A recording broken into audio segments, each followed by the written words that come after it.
Olá pessoal, boa noite, boa tarde ou bom dia, depende da hora que você estiver assistindo o vídeo. Então é o seguinte, hoje, diferentemente dos outros dias, a gente não vai fazer aula online. Eu tô mandando esse vídeo para vocês com a introdução ao conteúdo. E aí na próxima aula, a gente faz uma aula online para correção dos exercícios que eu vou mandar para vocês e para tirar as dúvidas que ficaram em relação a esse assunto. Então, nós entramos no terceiro ciclo, não vai dar para continuar com a genética, porque senão nós vamos atrapalhar o próximo ciclo. Então, nós vamos começar já com um assunto que é dividido, já é pré-estabelecido para a gente estar trabalhando. Então, existe uma parte da biologia que é a ecologia. A ecologia é o estudo da casa, que quer dizer o quê? O estudo do ambiente, o estudo do planeta, o estudo do hábitat de cada espécie ou de todas as espécies assim reunidas. Nós temos dentro de um ecologia, lembra a palavra ecossistema, não lembra? Ecossistema, o que seria? Seria quando os seres vivos, que são os fatores bióticos, interagem com os fatores abióticos, que são os fatores não vivos. Que fatores são esses não vivos? A água, o solo, a temperatura, a pressão, luz do sol, calor, tudo que está ligado ao ambiente, mas que não é vivo. E os seres vivos, eles sem esses fatores, não tem como eles sobreviverem. Então, nós temos no ambiente fatores abióticos, que são os elementos da natureza, e nós temos os fatores bióticos, que são os seres vivos. Esses seres vivos, eles podem ser divididos basicamente em três grupos. Produtores, que são aqueles que produzem toda a matéria orgânica presente no planeta. Quem são esses produtores? As plantinhas, que fazem a fotossíntese e assim produzem a glicose e liberam oxigênio para os seres aeróbicos respirarem. Mas não é só as plantinhas terrestres, as algas que vivem nos oceanos, as microalgas que fazem parte do fitoplâncton, também são muito importantes nesse processo de produção de matéria orgânica e liberação de oxigênio. Então nós temos produtores, que são aqueles que produzem matéria orgânica. Nós temos consumidores, vários consumidores. Eles podem ser chamados de consumidores primários, consumidores secundários, consumidores terciários, depende em que grau ele esteja aí dentro de uma cadeia alimentar. Por exemplo, nessa cadeia alimentar, nós temos aqui uma plantinha, um vegetal. Esse vegetal vai ser comido por quem? Pelo grilo. O grilo, então, no caso, é um animal herbívoro. Se ele é herbívoro, necessariamente ele tem que ser um consumidor primário, ou seja, ele tem que comer diretamente o vegetal. Então, por isso que ele é chamado de consumidor primário.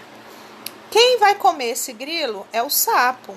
O sapo, ele é um animal que consome quem? Insetos. Então, nesse caso, ele vai ser um consumidor secundário. Por quê? Porque ele está no segundo nível aqui, já depois da plantinha lá. Então, ele come geralmente insetos. Então, ele vai ser o consumidor secundário. Nós temos aqui uma cobra. Essa cobra, ela come esse sapo. Mas ela come diversas outras coisas também, não é só sapo. Mas aqui nessa cadeia, ela está representada aqui em qual nível?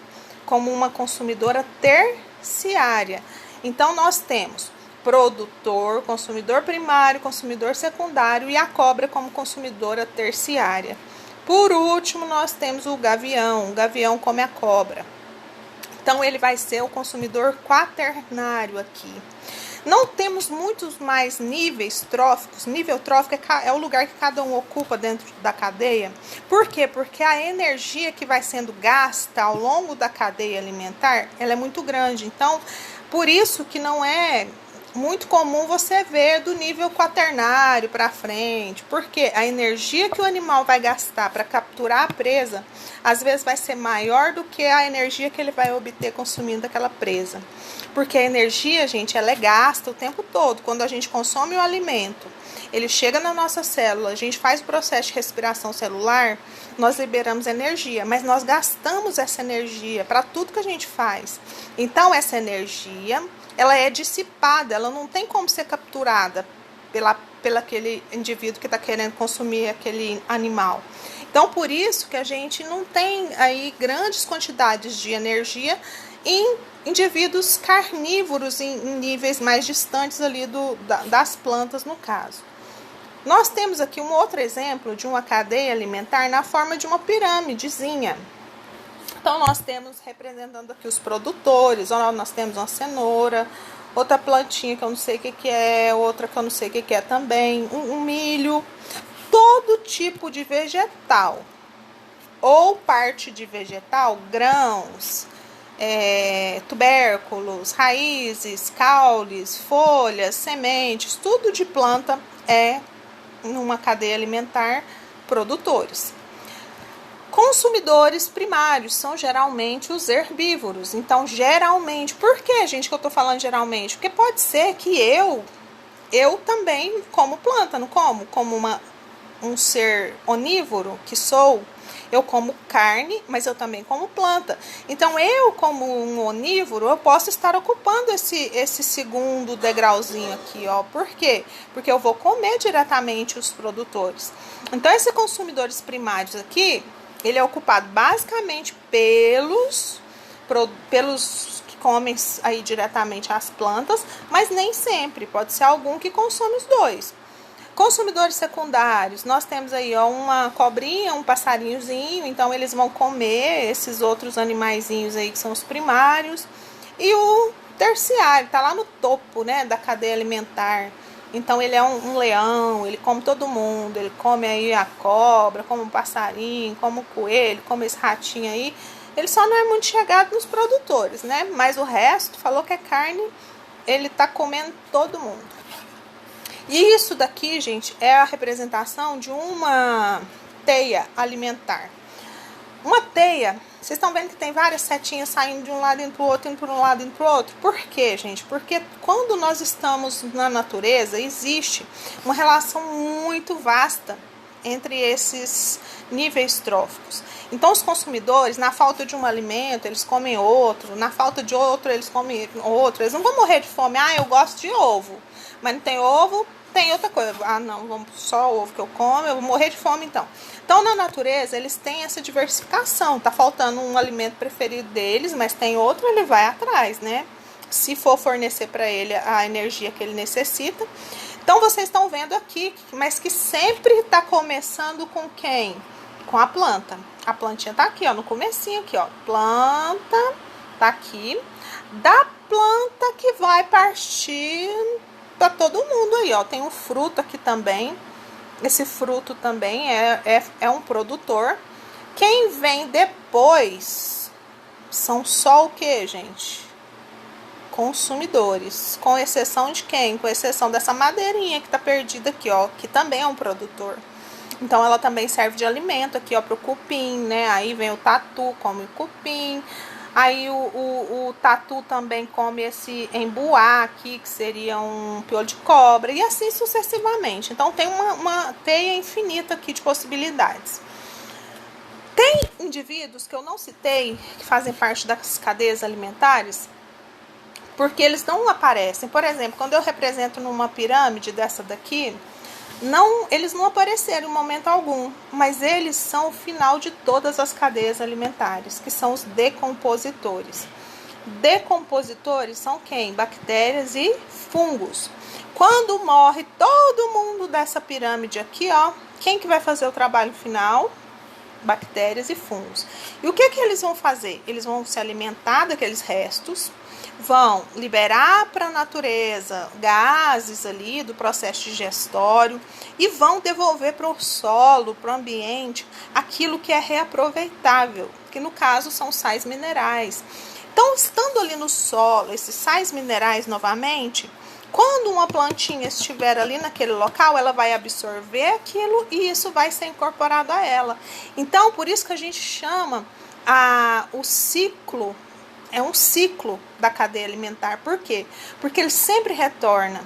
Se todo mundo vai morrer um dia, todo mundo vai ser decomposto, todo mundo vai retornar para o ambiente, vai fazer parte de novo ali como sais minerais, vai ser reintroduzido na natureza através dos produtores, aí vai vir um consumidor primário, um secundário, um terciário e assim por diante.